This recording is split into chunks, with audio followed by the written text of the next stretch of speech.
we kicked off with I guess we probably with the first section of the workbook with the Castleman Collaborative Research Network model. And tracking along, we're going to stay kind of in line with how the workbook progresses as well, and getting really into the researcher's perspective and building your research network. So moderating our panel today is Dr. Stephen Groft. Steve. Yes, Steve. Yeah. All right, Steve Groft, who Senior Advisor to the Director, Office of the Director, National Center for Advancing Translational Translational Sciences at the NIH. I'm going to use an acronym. That sounds good. And just kind of moving along, Stephen's going to moderate this panel. We're going to have them introduce themselves to just kind of make up a little bit of time here. And so, Steve, okay, take it away. Good. Thank you, Christian. And welcome. Thank you all for joining us today and really being the active participants and leaders for so many of the rare diseases. Your presence, your participation, your leadership is critical to success. I think I've always felt that the success in research on rare diseases relates directly to how well you perform and how many partnerships and collaborations you're able to effect. So thank you for doing it. I think what David just presented, it was like, you don't have much to do. I mean, it's really remarkable that all of the things that we ask that leaders of the patient advocacy groups and the patient organizations to do is really phenomenal. And it's a tremendous amount of work, and it's a steep learning curve in all of these areas. So thank you, because without your leadership, without your direction and commitment and tenacity, we would not be where we are with so many of the rare diseases. And this has been going on for years, so it's nothing new, but everything old is new again. So I think we tried to get a number of researchers who sort of, we don't have to humanize researchers, but there's a reluctance on the part of many people to go and talk to researchers to find out how you might become engaged with them. And I think it's really important to learn what their lives are like, what they do on a daily basis, what led them into these areas of research, what moves them, what keeps them awake at night, thinking about numerous things to do, numerous research, new approaches, and then how are we going to get funding for all these things? I didn't mean to put that last because it's almost first for a lot of the things. So, so we'll get going here, and we'll have each one introduce themselves as we go forward. We don't have a lot of time, but we'll do within shorten some of our questions that we had available, and then try to make time for your questions as we go along. So we're going to ask each of the panel members to introduce themselves very briefly, and then some have slides, and we'll move into them very quickly too. So, Brad? So I'm Brad Johnson. I'm in the Department of Pathology at the University of Pennsylvania, right next door. And I do study a rare disease. It's called dyskeratosis congenita, and it's caused by defects in telomeres, and I'll tell you a little bit about that. We're at a stage where we think we may have some findings that could lead to a treatment for these patients, and so I've gotten very involved in the community of researchers and families who are involved in this disease. So it's been very interesting for me, very motivating. Okay, Ben? I'm Ben Prosser. I'm also from the University of Pennsylvania School of Medicine, and I'm relatively new to the rare disease community. My newness was initiated by my daughter's diagnosis about 1.5 years ago with a neurodevelopmental disorder. So I think I'm here to offer kind of a perspective as a parent and a scientist, wearing both of those hats. And so if my experience or my perspective from that role can help any of you, I'm thrilled to do so. Okay. Edmund or Dave? We've heard about Dave, so we'll skip over Dave. Okay. My name's Ed Weber. I know it says former professor of molecular biology. It wasn't like I got fired. So I've worked in rare disease for 2 decades. I was in academia for 25 years. I'm now the vice president at PTC Therapeutics for their neuroscience department.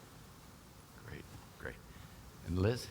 Hi, so I'm Liz Horn. I'm a scientist by training, but I've spent my career working with nonprofit organizations, helping them bridge the gap between nonprofit research and academic medicine. And I've done a lot in the rare disease space and have been involved in some of the other data do-it-yourself. So I'm very glad you're all here, and I'm very glad people who are online are here as well. Yeah, that's great.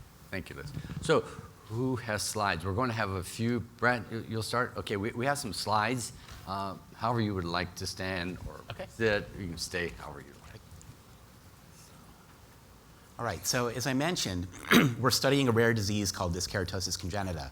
And this disease, it's very clear now in the last decade or so, stems from defects in the maintenance of telomeres, which protect the ends of chromosomes. So this is just a cartoon. I don't know if, do I have a, whoops, nope. Okay, this is a cartoon of a chromosome, which I'm sure you all know is where our genes are located. You know, they're made out of DNA, which is what genes are made out of, and they're inside almost all of our cells.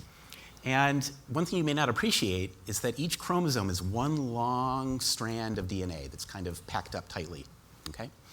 And because it's a long strand of DNA, it has ends. And those ends are special. And they're special because sometimes ends appear in chromosomes when they shouldn't. All right, if the chromosome gets damaged, like by a cosmic ray, or even just a reaction with water, or when it's being copied, it can break. And a break, you might imagine, is a big deal that can interfere with the ability of the chromosome to function. And so cells have very sensitive machines for detecting those kinds of damage and repairing them. And so the puzzle there is, how is it that a normal chromosome that doesn't have any breaks in it prevents the ends, which look like breaks, from being recognized by those machines? And that's really what the magic of telomeres is all about. Telomeres have a special structure, normally, that prevents the cell from recognizing them as breaks. And we call that capping. So they cap the ends of the chromosomes. So sometimes you might, I think the idea of telomeres has sort of permeated a lot of the popular press in different ways. And there's this idea that they just protect the ends of chromosomes. They don't exactly do that. They kind of hide the ends of chromosomes, all right? Does that make sense? So sometimes telomeres can shorten. They do tend to shorten gradually as we get older, but probably more importantly, occasionally they break and get suddenly short. We're appreciating that that's more of a problem. And when that happens, they lose this protective function, and they get recognized now as breaks, and that sends a signal to the cell. And that cell with a broken telomere will typically stop dividing and try to do something to fix that, but because it's a telomere, it can't exactly hook up, like if it were a break in the middle of the chromosome, you might be able to hook up the two ends of the break back together, but because it's at the end, that can't happen. And so the cell might die, actually, as a result of that uncapped telomere, or it might arrest permanently.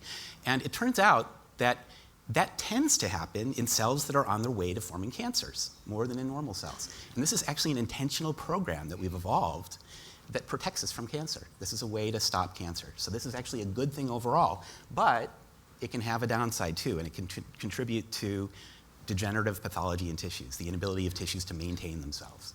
Okay?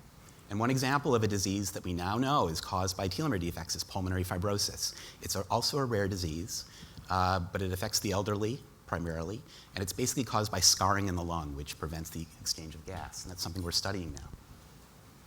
So there's an enzyme called telomerase that can actually reverse telomere shortening, but this is present in only a few cells in your body, particularly stem cells, that basically are the master cells that can give rise to lineages of cells that produce your different tissues. And they need telomerase because they turn over a lot, and they have to be able to keep their telomeres long and protect and repair sudden shortening events like that. Now, in dyskeratosis congenita, this disease we're studying, there's a defect in telomerase. They don't have enough telomerase. And so their stem cells lose telomere function over time and eventually stop working. And so they have problems in many different tissues. They have problems in their skin. That's the dyskeratosis part of the name.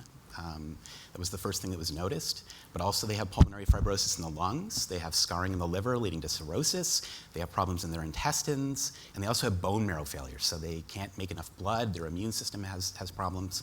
And so they really have broad-standing problems.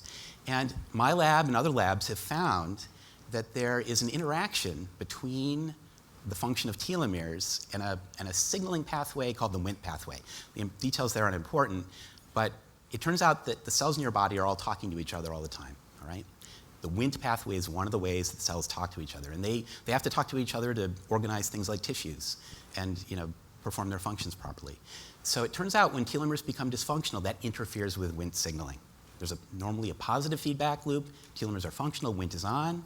But when telomeres get short, like in dyskeratosis congenita, then the Wnt signaling pathway is downregulated. And that contributes to the problems they're having. So what we found is that if we just pharmacologically kind of jumpstart the Wnt signaling pathway, we can take that sort of vicious cycle where not enough Wnt is leading to telomere defects, which is in turn leading to not enough Wnt, and return it to a virtuous cycle. And we're hoping that by applying these findings to patients, we might be able to help them. So at this point, we're really at a stage where we're working in cultured cell models and in mice. And so, what do I do every day? This is my last slide. I do research on dyskeratosis congenita with my lab. I have grad students and research technicians and undergrads who work with me. We do experiments. This is an example of one where we found that by creating a little mini intestine inside of a culture dish, this pink structure you see with these structures protruding outward, which are essentially like what happens inside your intestine. That's where the food is absorbed, essentially, in these complicated structures. We can create small intestines in a tissue culture dish, but if they have the mutations that cause dyskeratosis congenita, they don't form normally. But you can see that when you add drug, the DC, we call these organoids, I don't know if you can appreciate that, it looks a little bit more like normal. And we found that we can do this in many different tissues, in culture dishes, and also in mice. So we'd like to take this to a clinical trial soon in people. And it turns out that the drug here, kind of like David said, in his case, is a pre-existing drug that has been around for a long time. It turns out it's lithium. It's one of the oldest drugs used. It's not a perfect drug. It's got some side effects, but it's something we know how to use. And one of its effects is to upregulate the Wnt pathway. So we're hopeful that this might provide some help. There are other things we're working on too. So besides doing experiments, like David said, we need to get money to do these. So we write grants. We write papers to communicate our findings. We also review the grants and papers of others. So in science, we're all kind of working together to try to figure out where the money should go. And we go to scientific meetings to discuss our findings with other researchers. I do a fair amount of teaching. I teach medical students and residents in pathology and graduate students. I do clinical work. In my case, I just happen to work in a lab that does testing for transplants, which has a little bit of connection to this disease, but by and large is a separate part of my life. And then I'm involved in organizations that try to work on a broader scale to organize interests and resources related to what I'm doing. So one thing I'm involved in is Team Telomere. This is a group, kind of like David's Castleman's network, that helps people who have, like people with dyskeratosis congenita, who have problems with their telomeres. And it helps families find out about the resources that are available. We also help raise money. And we provide advice and have annual conferences and a camp every other year where the families can come and play, and I'll learn about the disease. And also I'm involved in the Penn Institute on Aging, which this also connects to, because telomere defects contribute to age-related pathologies, not just in dyskeratosis congenita, but in people in general. So that's what I do. I'm happy to take questions at any point, but I probably should sit down. I think we'll save the questions until the end, if that's okay. Okay. The slides coming up Next, can I have the clicker? Great. for Ben. I want to thank again the organizers for including me today. I really love being part of this community. It's always so energizing.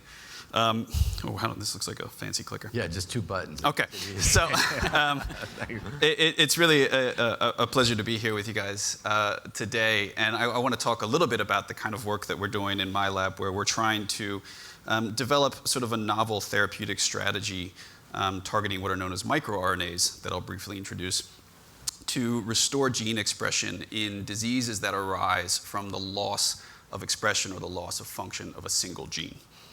And so how did we get here? So my background, my training is actually in cardiac mechanics, cardiac electrophysiology. And I have about a 12-person lab at the University of Pennsylvania, where for the last 5 years we've been studying novel therapies for cardiovascular disease.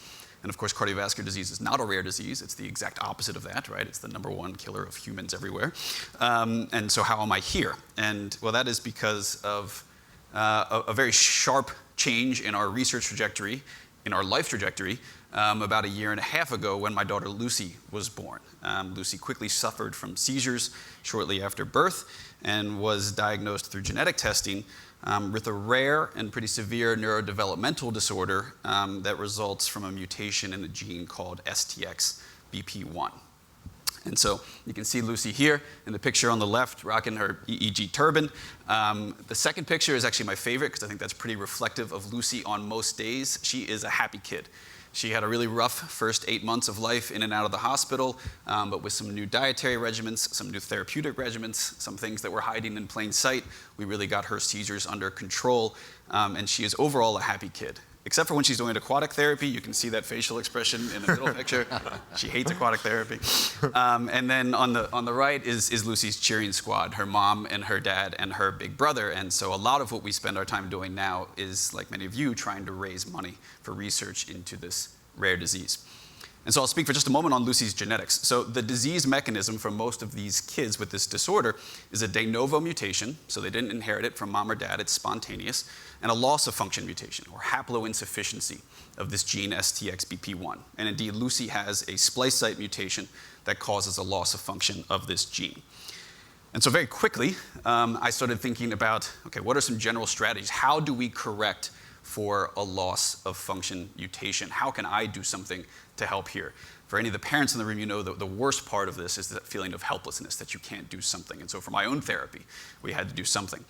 And so we can think about this from sort of a central dogma of biology perspective, where the end problem is that Lucy, because of this genetic insufficiency at the DNA level, she doesn't make enough of the STXBP1 RNA, and she doesn't make enough of the protein that it encodes that then does its job in her brain cells required for normal brain function. And so any strategy to increase the DNA, the RNA, or the protein would be therapeutic in her condition. And where most of the focus of the research on monogenic diseases is on this DNA level, right? So we've all heard about gene therapy or gene editing, and these approaches hold tremendous promise, tremendous potential, I would say. But sort of as a scientist and as a parent, I cared about something that could help my daughter right now. And while gene therapy holds tremendous promise and is already starting to realize that promise in some conditions, for many, there's a lot of hurdles. And I think for Lucy's condition and for several, it's many years away. And so we started thinking, where could we intervene? Where could we make a difference? And so we're trying to intervene on the RNA level within our group, working on something known as microRNAs. And so many of you may have not heard of microRNAs. This is rather leading edge genetics or epigenetics. But microRNAs are these small, tiny RNAs that actually function in gene silencing. And what's become apparent over the last 10 years is that most of the genes in all of us, in humans, are under some active repression by these microRNAs. They bind to genes and they keep their levels tamped down. And in us, this is great. This helps tune gene expression as needed. But in these kids that already have reduced expression of the gene, this microRNA silencing is not helping them, right? And so our strategy is to try and use small molecules that are cheap, that are relatively safe, that could bind to the gene where that microRNA would normally bind and repress it and exert the brake. But instead, that molecule prevents it from being able to bind to then increase the expression of this gene that's deficient in these kids. And we've been doing this for STXBP1. We've seen some strong promise. And of course, my primary interest is trying to help my daughter. But we hope that if this approach works for Lucy, it could be repurposed for a number of disorders that are caused from the loss of function of a single gene. So how do we spend most of our days? Well, we do all the things that Brad talked about, which is not shown on this slide, the non-fun stuff, the grant writing, the paper writing, the going to conferences, the trying to raise money, to train, to teach. Experimentally, we spend a lot of our time doing what are called dry lab or computational approaches, right? And so, again, this is sort of leading edge genetics. There is a ton of information coming in all the time from these sort of big data, transcriptomic, genomic approaches, more data than we can actually handle and make sense of. And these can tell us about where these microRNAs interact, what genes they bind to, in what tissue types. And so half of our time is spent mining online databases, just trying to make sense of all this new genetic information coming in so we can predict which genes could benefit from a microRNA therapy. Once we have that prediction, we take it and we test it in a dish. We study neurons in a dish that we stimulate. We look at under the microscope. Can we restore the expression of a gene? Can we rescue its function? And then we take this to patient cells. So for microRNA biology, for this sort of epigenetic field, the mouse biology and the human biology is very different. So for our particular project, working in mouse models is really not very effective. So what we are trying to take advantage of is using this iPSC technology. Many of you may have heard of induced pluripotent stem cells. And this is where you can take a blood sample from a patient, you turn those blood cells into a pluripotent stem cell that can then be turned into a neuron that harbors that patient's own genetic information. Right? And when we're trying to do these sort of targeted genetic approaches, it's important that we're working with the patient's own DNA. And so while this costs more money, it takes more time than working with mouse lines or standard cell lines, we think that if we can show a compound works in that patient's own neurons with their inherent DNA code, it's a much more rapid route in the long run to taking that compound to the clinic and to the patient. And so that's what we're trying to do. I won't sugarcoat it, of course. I'm doing this to try and help my daughter. That is my number one priority. But one thing we realized when Lucy was born is that from this sort of devastating diagnosis, this terrible condition, we really think some good can come from it. So I would love it if this approach works for Lucy, that we can repurpose it to help this community that we've really fallen in love with over the last year and a half. And so with that, I will close and happy to talk to any of you later. Thank you. Great, Ben. Thank you. And I think, Liz, you have one slide, maybe? I have one slide. Maybe. There you go. Okay. Other than this. Yeah. So I'm a scientist by training. I'm a cancer biologist, but I work in very non-traditional ways. So I work out of my kitchen, and I've been working with nonprofit organizations since 2004. And I've worked in a lot of disease areas, autoimmune disease, rare disease, and lately I've been working in infectious disease. So it's actually been quite fascinating working in these different disease communities. And one thing that I've really noticed is there's so much similarity across disease communities. Of course there's nuances, of course there's differences, but there's so many similarities, and some of the challenges that we're all working towards, they're all the same. And I think that's one thing we all have to remember, that we're all faced with some of the same things, and maybe together we can work together and try to get some of these solutions. So what do? I build research initiatives, and I'm technically a consultant, but that's another story about how I got to that point.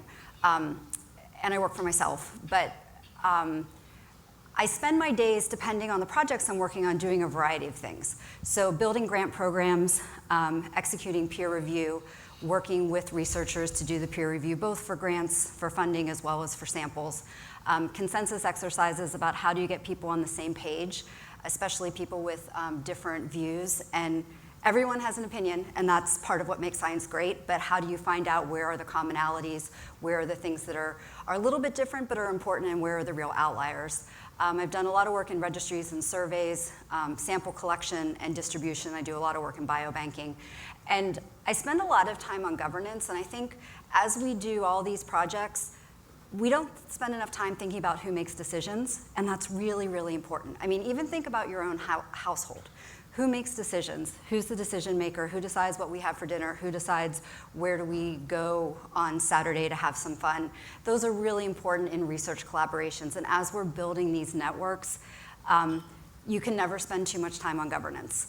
And people that have worked with me, I sound like a broken record, but it's part of my charm. I also spend a lot of time working with volunteers, and people are really, really busy. We're all busy in every walk of life. It doesn't matter if you're a scientist or you're a physician, you're a parent. I feel like our time has just become really valuable, and we have so many competing priorities, probably because of this wonderful technology. So there's definitely an art form to working with volunteers, and we're going to be talking about network building as we go on through the day. And then I do a lot of administrative things, just like everybody else, and agreements and material transfers, and negotiating with lawyers at universities, because every university they have certain ways that they like to use pronouns and nouns that don't really change the content of the actual agreement. But, and I also volunteer myself, because I think that volunteering is really important. I actually don't do it in in the medical field or the scientific field. I do it with dogs, and it's also really helped me to be a volunteer, to understand a lot about what it means to be a volunteer, especially when I'm working with volunteers and asking them to do things for me. So I hope to talk to many of you throughout the day, and I just have sort of a very wide range of skills, but it's been a lot of fun in being able to work in areas where you really think you can move the needle and make a difference. Great. Thank you, Liz. Anyone else have slides? I think that completes the slides, I think. Dave, I'll go to Edwin first to see if he's made a transition. David, I'll come back to you then, okay? But first, you've made a transition to industry. And I think all of us here would love to come in and just say, how can we get industry involved with what we're doing? So if you could give any thoughts, interacting with patient advocacy groups, and then I'd like the other participants also to talk about their interactions with the patients or the patient advocacy groups. And how do we work together? I know there's often a great deal of fear of coming in and approaching you, but I know the scientific community probably is not fearful of sending you lots of letters about how to get an interest in their disease and their potential treatment. So any thoughts or ideas you'd like to share? Yeah, it's a really good question. When I came into PTC Therapeutics, I actually brought in a lot of those connections and relationships that I had with the parent community, with the organizations that I worked with when I was a professor at USF. And they're, from a company standpoint, they're very interested in this. They want to know if there's an organization out there that they can tap into. Eventually they're going to go to clinical trial. This is what they do. This is why they're doing this type of research. And so they want to know if there is the ability to tap into those resources as they produce that therapeutic and go to clinical trial. So looking on the website, seeing what's out there, seeing what companies are working in what particular rare disorder is important, and approaching those companies is okay as well. PTC Therapeutics is strictly focused on rare disorders. So, we're always looking for the next rare disorder that we can develop a therapeutic for. And I think there's a lot of companies that are out there looking at that. They're looking for those gateway disorders, those rare disorders that can lead to bigger indications. And so, having the parent groups, having the organizations, making it known to the companies that if they go in that direction, that there are resources out there and there is a patient population they can tap into is huge. It's very important. Right. Okay. David, any other afterthoughts? You had a lengthy and excellent presentation. Any thoughts that came to your mind as you're going through it and would like to relate back to the audience? Sure. I think the one thing that I would add is that when you reach out to pharmaceutical companies and biotechs that you might be interested in partnering with, try to identify an internal champion at that company. I've been so impressed by so many people I've worked with in the pharmaceutical industry, but in particular finding a few people at various companies who really get what you're trying to do, who've met patients with your disease, who maybe will come to your conference. And I think having those internal champions is just so critical, because pharmaceutical companies are large and they're complex and they're difficult for us to navigate, but finding a few people that can be your champion, I think is really critical. There was a statement made earlier about the oligarchs and the research oligarchs. So anyone have any comments or just ideas about how do you work with other researchers? And I think what I've heard from the patient communities for a number of years has been the difficulties they encounter at times with some of the researchers not wanting to work with them and not wanting to share data. Any ideas or thoughts on how do you get over that barrier to really make things begin to work for their disease? Go ahead. Yeah, one thing I just wanted to touch on, and this kind of builds on some of David's comments as well. I think, as in the STXBP1 community, we had our first meeting that brought together, it was the scientist and family investigator meeting, right? So we brought as many of the researchers in the field together in the same room with the families and with the kids. So sometimes maybe scientists or pharma execs, they may feel disconnected or may not feel as human as the patient community, right? But bringing everybody into the same room, I think it really brought the humanity aspects of the work the researchers were doing right in front of them. And I have to say that following that meeting, we made a lot of traction with some of the research oligarchs, as you say, who just seemed to be more invested, more motivated. And so I don't mean to say parade your children in front of them, but maybe I kind of do, right? I mean, it's important that they see what they're working on, that they know what they're working on, because so much of your day-to-day is grants, is writing, is just paper and data. And so connecting that to the humanity, I think, is really vital. And this can also be in getting that champion within the pharma industry. Someone that really knows, cares, thinks about the patients is critical, I think. Yeah, I think we often are reluctant to put the faces of our children and loved ones with a disease, but I think it's really important for the community to see that there are people behind these diseases. They're just not names. Ben. Yeah, so as I said, I'm involved in Team Telomere, which is an organization to help families with people with dyskeratosis congenita.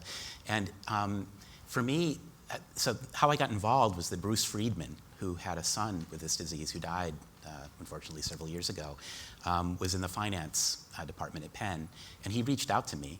And this was early in the days of this organization. And I was really grateful that he did. It has been extremely motivating for me to learn about families with this disease, to meet the patients, and to understand what kinds of pressures they're facing. And overall, I've been extremely impressed by how sophisticated families are in understanding what the pressures are on researchers. I think by and large, they really get it. And I think from my point of view, one thing to understand about what pressures researchers face is that there are a lot of, we have to deal with a lot of difficult situations, especially with money, okay? And you asked about getting data, shared. When you're trying to motivate a researcher, you can think about using carrots and sticks. For you guys, it has to be all carrots, I think, because if you try to push a researcher, he's already she's being pushed in many different ways already, and they're likely just to move aside and focus on something else. Unfortunately, that's just the reality. So what kinds of carrots can you provide? Well, money, that's something that's really, really limiting. I know that organizations like yours typically don't have a ton of money. You compare yourself to the NIH. The NIH has deeper pockets. But you can provide pilot funding. You can provide information about other sources of money. These are really helpful to researchers. And then, as I said, just the direct interaction with families, for most of us, is extremely motivating. It's a little bit of a two-edged sword. I mean, I got to admit that when I go to these meetings where the families are there and the patients are there, I worry about overpromising. Science is all about uncertainty, right? We don't do science when we don't know what we're doing. That's something that I think is not well enough understood in the public in general. If we knew what we were doing, we wouldn't be doing science, all right? So scientists have to simultaneously have what they hope is a good idea, and they have to convince other people it's worth working on, but at the same time, they have to keep an open mind that they might be wrong, all right? And so if you're a patient or a patient advocacy organization, you have to understand that things are at this interface and things might not work out. And if a scientist can't tell you about their data right today, it might be for a lot of good reasons. They might not be sure of it. They might need to keep it confidential so that they can publish it, because there's a lot of competition out there. And by and large, we're all gunning for the patients. We want to help people. So have faith that we're all doing the best we can. And I overall, I think it works great. Scientists love you guys. So thank you. Great. Liz. As somebody who's gone through this whole transition from assistant to associate to full, for smaller organizations that don't have a lot of money, sometimes it's better to go to the tree than the ground, right? So pilot funding, small amounts of money, you would be amazed what an early investigator can do with that kind of money. Not only that, but you're priming them to do research in that particular disorder for the rest of their career. You talk about oligarchs and you talk about these big people in the field. Sometimes it's better to foster the young scientists to go in that direction and get them motivated in doing that kind of research. And it doesn't take $1 million grant. It can take just a small amount of funding. I wrote a grant that worked with the foundation to where the foundation was actually helping pay for a meeting where I would bring in other scientists to look at the data that I was generating. The NIH loved that. It didn't take a lot of money, but it pushed that grant forward. So there is ways that you can make a little bit of money go a long ways for looking at your rare disorder. Yeah. I think getting that preliminary data just to show that there's like not quite a proof of principle, but there's something else there that we need to follow up and follow that lead that has been discovered. I think that's very, very critical as we move forward. And Liz, any comments? Or? Yes, so since I build resources, one of the things that I require of people that are using the resource is that they give data back. And we put that in all of our agreements. And because if you're using samples or data, you want to know what people found. And then you're building on the resource, and then you're adding more information, and it becomes very, very iterative. And we've had really good reception from this, but I will admit there are some people that didn't want to work with us. But it was a very small percentage. I would say it was less than 5%. Yeah. But some people are very transactional, and some people are collaborative, and I want to be collaborative, and I set the ground rules. So I think that's an important piece. And I think also thinking about when you're looking across your community, where are the research gaps? So for instance, if there aren't samples, that's something a patient group can really help facilitate. And to get the patients, to get the people. Because now all of a sudden, if you have a set of samples, and whether it lives with the researcher or lives with your organization, there's a lot of different ways to do it, then you have something that people can study.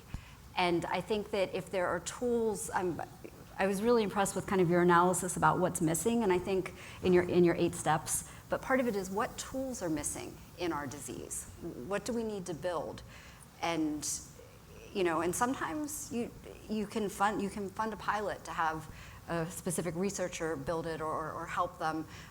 But there's just a lot of ways to stimulate this, and kind of smaller incremental change can get us. We don't need the moonshot right away. We all want that, but sometimes incremental change will just start moving the needle. Yeah. Yeah.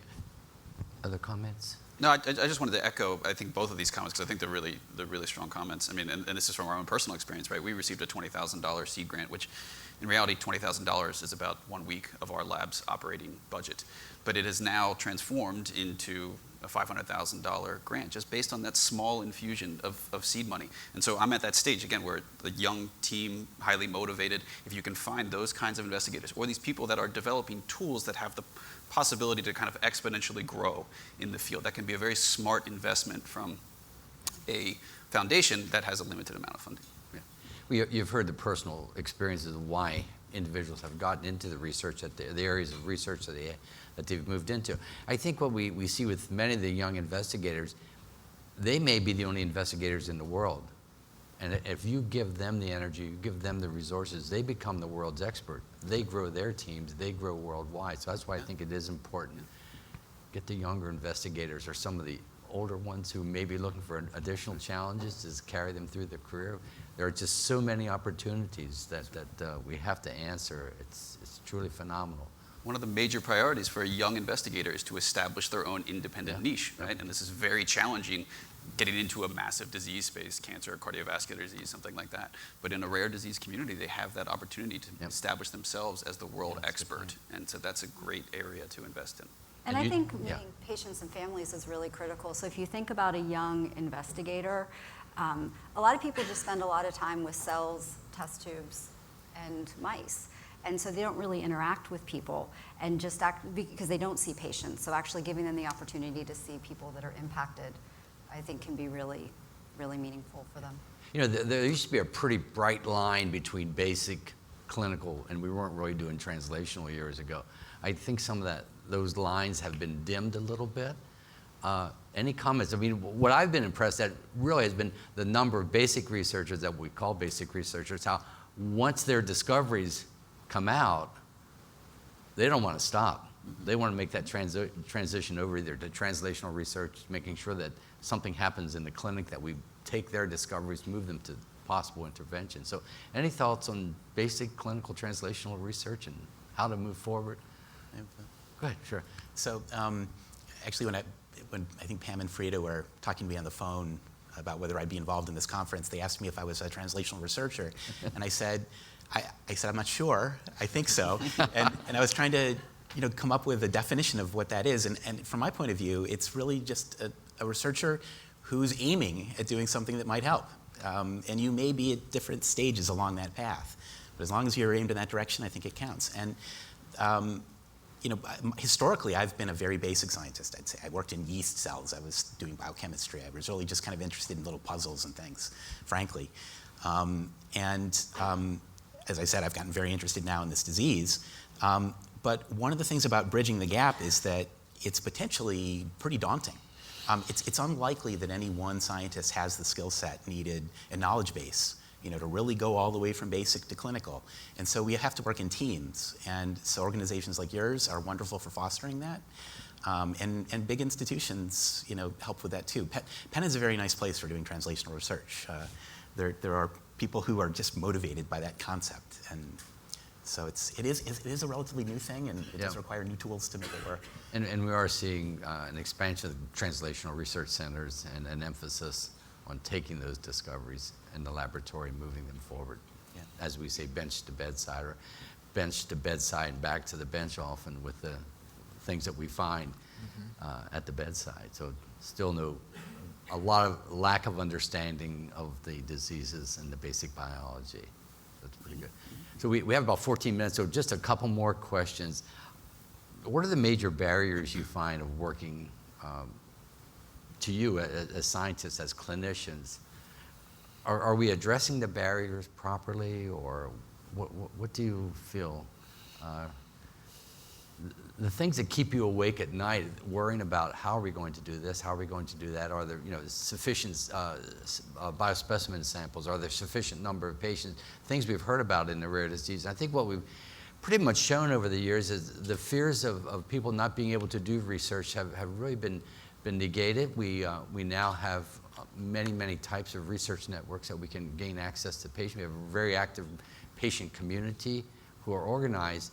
So just those thoughts, and also another question we can move into a little bit is how do we get to the patients without patient advocacy groups? A major issue. Is there any thoughts on barriers or do's and don'ts of working with the research community? I've thrown out about 3 or 4 questions. That's the problem with attention deficit disorder. As an adult, you get all these thoughts. It's like, when do I stop and just let you answer? So go ahead. You can pick any. And if any of you have questions, start writing them down because, I could go on here. I think one of the major barriers is still the most obvious one, right? And this is what we call in the scientific community the Valley of Death, or the Grand Canyon. And this is the divide between a basic science finding that could have transformative medical impact and actually then translating that to something in the clinic or at the bedside, right? And so this requires it takes an army approach where, you have to have, and it's just efficient communication of people at all levels, at the basic, the translational, the pharmaceutical, the clinical level, to enable something that's discovered at the bench to make it there. So I think that's the simplest answer, but it's still the major limiting factor. I think there's a lot of basic scientists that have some phenomenal ideas, and just the infrastructure and the networking to take that up to the next level is still not so straightforward. Okay. Any other responses?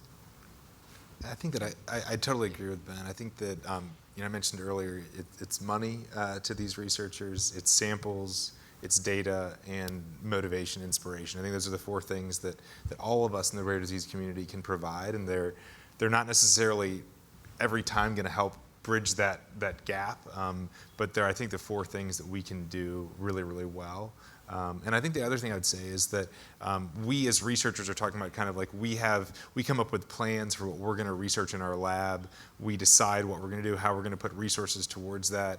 But you as rare disease organizations, and I guess I'm also I'm part of the you, but we as rare disease organizations, we also, as I mentioned earlier, can be a part of coming up with a research agenda and then recruiting people into our agenda, so that we're not purely as a foundation waiting and hoping for the incredible people like Ben's of the world and everyone on the stage to get interested in our disease, but can we get them interested in our disease? I think that's something that we also need to work on. Okay. Any other responses before we turn it over to the audience for questions? We have about 10 and a half minutes, so if you have any other comments on anything before we open it up. Maybe just to echo something you alluded to really quickly. Don't be afraid to invest in basic science. To really treat a disease effectively, you have to understand the underlying mechanisms. At least that's your best shot at it. And there's a lot about biology we just don't understand. New things are popping up all the time, new understandings that we never would have imagined were the case. Like, I'm sure you've heard of CRISPR, this technology that allows you to edit genes. That came out of very basic science research. Telomere biology all came out of studying pond protists, pond scum essentially. And nobody would have ever guessed that it was going to lead to something important clinically. So don't forget, and don't be afraid to put money into things that don't look like they're going to obviously connect to an immediate treatment. Any other comments? I think for the audience too, just to think, we often hear, well, we don't know who's doing the research, we don't know who has an interest in my disease. How do we find that? And just briefly, just to mention, the NIH makes a number of databases available. The database clinicaltrials.gov, which has been revamped extensively to make it more user-friendly. You can find completed studies, planned studies, ongoing studies. So look at that. Look at the literature. Look at PubMed to see what has been going on throughout the world. And if you don't have your cadre of researchers now, they become the base for what you want to do. So have no reluctance, have no fears of contacting anyone in the government, anyone outside. They're the ones who are going to help you. And I think what you've heard from the people here in the panel, that everyone really does want to help you. I mentioned this yesterday. We're from the government, we're here to help you. But they really are. So don't be reluctant to call. Don't be reluctant to call the investigators. It's very, very important. And I would say if you get someone, let's just say that they're not kind, just assume you caught them on a bad day and it's their problem, not yours. Because that's the other thing. You do need some resilience in this, but I do agree most everyone wants to help. And when they don't, it's never about you, it's about them. Yeah, and Jack, I tell myself that all the time. Yeah, Jack mentioned yesterday about the multi-systemic diseases, that you're going to need multiple partners, not just one person. So you have to look, who are the specialists who have the experience and the expertise to deal with your disorder and really to bring the partners together, and you can do it. Eric, I don't know if we're going to talk about scientific conferences in our presentation, but it was mentioned it's very, very important to try to get a scientific conference, and people can help you organize that and get it moving, because it's really the basis. So questions, go ahead. Yeah, we have a question in our app, which it gets to David's point about research agendas, research priorities. How did you get to consensus on research priorities after the crowdsourcing step? And to all of you in general, when you participate in creating a research agenda, how do you get there?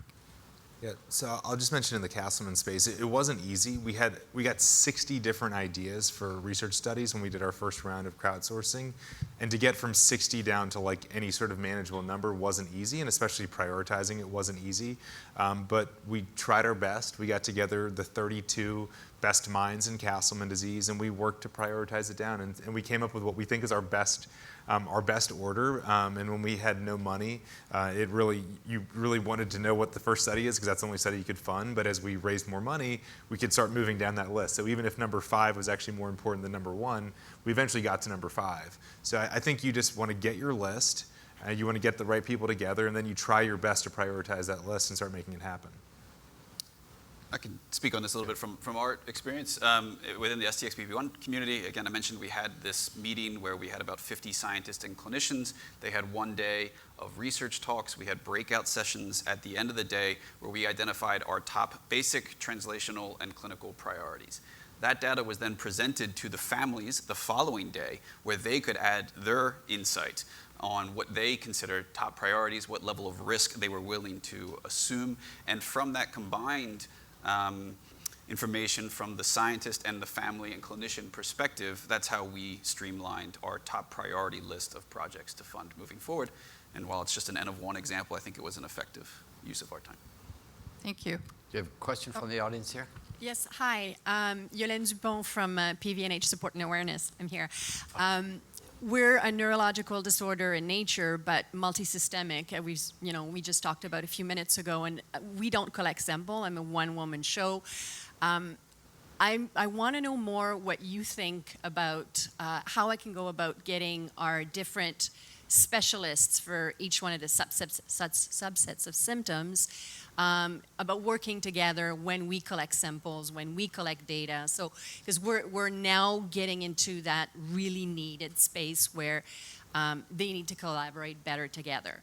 And collecting sample, we collect our own data, we have our own registry, but no samples. And so how would you recommend we go about it?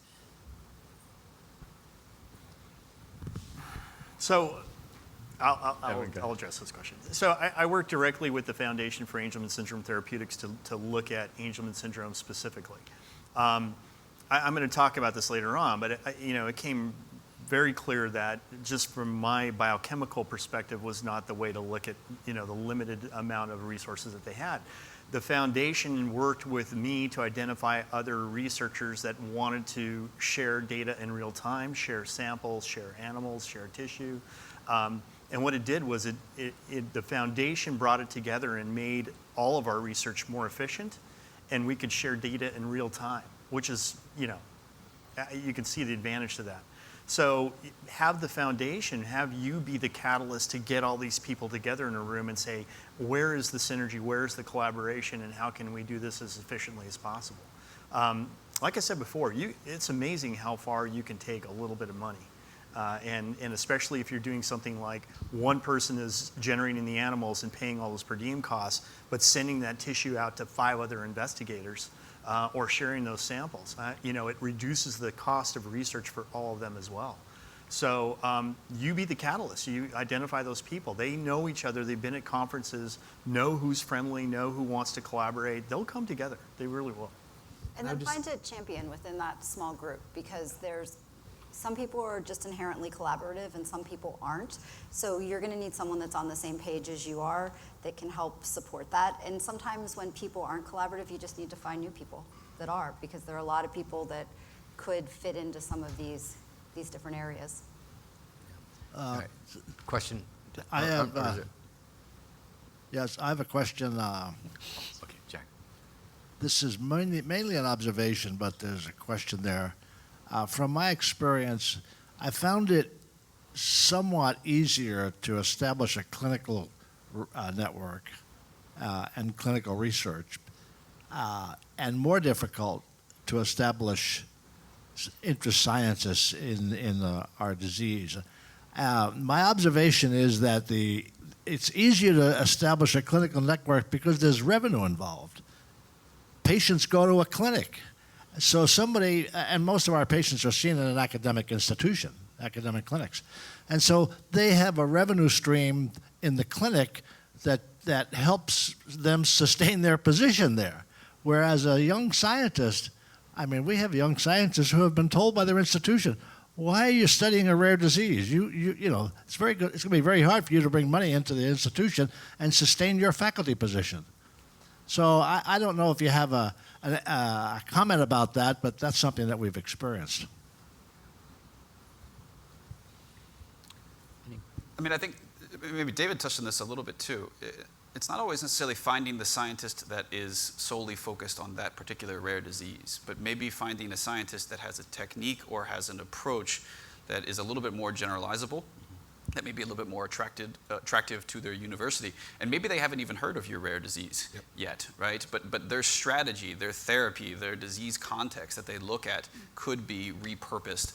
And this is easier then for the scientist to add on your rare disease to their bandwidth, because it's very hard for scientists to change from their established track record, right? It's more difficult for them to get grants in a new arena, in a new space. But if they're repurposing some of their general wisdom or intellectual property or their technologies to your disease, it's a lot more of a seamless path moving forward that will meet less resistance from their home institution as well. Mm-hmm. I think you have to remember too, research is not static, and it moves in different directions. And even though a grant may be funded for a particular purpose, it can slide this way or slide that way as findings become a little bit better known. And I think to talk to the investigator about the possibility of gravitating over to your disease, always something to consider. I think we had one more question. If Yeah, we just a can. quick question. My name is Robin Powers. I'm from Buffalo State College. I'm just wondering, because I happen to kind of fall into a lot of categories. I'm a patient, I'm an advocate, I'm a researcher, I'm a caregiver, I'm a student, and I'm going to be graduating this semester on December 14th with the Bachelor's of Science in the Biochemistry of Rare Disease. And I was actually given a grant from my college to start a nonprofit, but I was thinking that maybe I should collaborate with another nonprofit instead. So I'm just like wondering, where do I go if I have all the perseverance and all the grit to chase my own cure? Because that's what I've been actually doing. Oddly, and everyone keeps on saying, you should become a doctor. And I'm like, well, that'll probably kill me with all the work. But I just don't, where should I go in science right now? Like, do you have any advice? I know that it's a very broad question, but I just feel very lost right now because I'm like at the end of like this degree, and now I'm like, where do I turn now? I think that you're doing all the right things. I mean, wow, you listed a lot of things that you're doing. It's amazing. I don't know if I can tell you or give you the exact advice for what to do. And I certainly want to hear other panelists, their thoughts. But I do want to take out a comment that you made and make a point that I think is important. And that's this idea of, rather than starting a new foundation, partnering with an existing one. I think this is really, really important in the rare disease space. For many rare diseases, there are dozens of foundations for that same rare disease. And you would think that a dozen groups would actually be a good thing, but actually I think it's a bad thing when there are a dozen groups for a given rare disease. There's only so many SAB members you can put on your scientific advisory board, and so you end up really stretching the community thin, and I think causing a lot of duplication and a lot of issues. So I love it. I love you saying, I could start my own thing, I could be, the champion of my thing, or I can work closely with an existing group. And I really encourage, when possible, to join up with Global Genes, when possible, to join up with existing organizations, when possible, as opposed to starting from scratch. Thank you.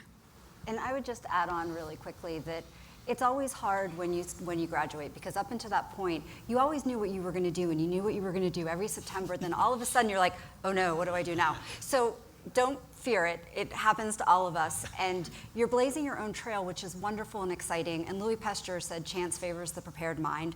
So you're going to get opportunities, and you'll figure it out. But the thing that's so challenging is when there's no roadmap, you have to blaze the trail.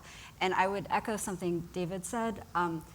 Get some business experience, because all of us that did a lot of science, we realized that some business experience probably would have helped us along the way, because no one teaches. Oh, nice. See, you're ahead of the curve. She's good. You're good. Yeah, no, that's good. Yep. Yeah. One last comment, and then we need to break. Okay, thank you. So this is a very practical thing for everybody in the audience to Please follow up. identify. Just say who you are. Oh, I'm sorry, Kristen Smedley with Curing Retinal Blindness Foundation. And I'm talking later, this isn't in it. So I'm just giving you this little tip because they're cutting me off later. So for that, the money thing, our foundation for 8 years did only $30,000 grants. And it says it on our grant application. And if you need more, justify and call me is basically what it says. And then the second thing is to plug Philly, again, while you all are here. Come back in the spring, get involved in the $1 Million Bike Ride at Penn's Orphan Disease Center, because they will match your fundraising $50,000, but it also goes into their whole network, your RFPs, and all those eyes see your foundation and your need for research. So, a couple tips. Yeah, and there are pilot grants, small grants that you can look around, even within the government, to consider too. So they're always there. It's just finding those resources and making them work for you. I think that's important. So if we'll just have to cut it here. We're on a flashing red light. We're into your break. Just wanted to thank the panel for joining us and really expressing their opinions and their experiences to help them move forward with their research and direction. And please just ask the questions. Just ask the questions. Okay, thank you.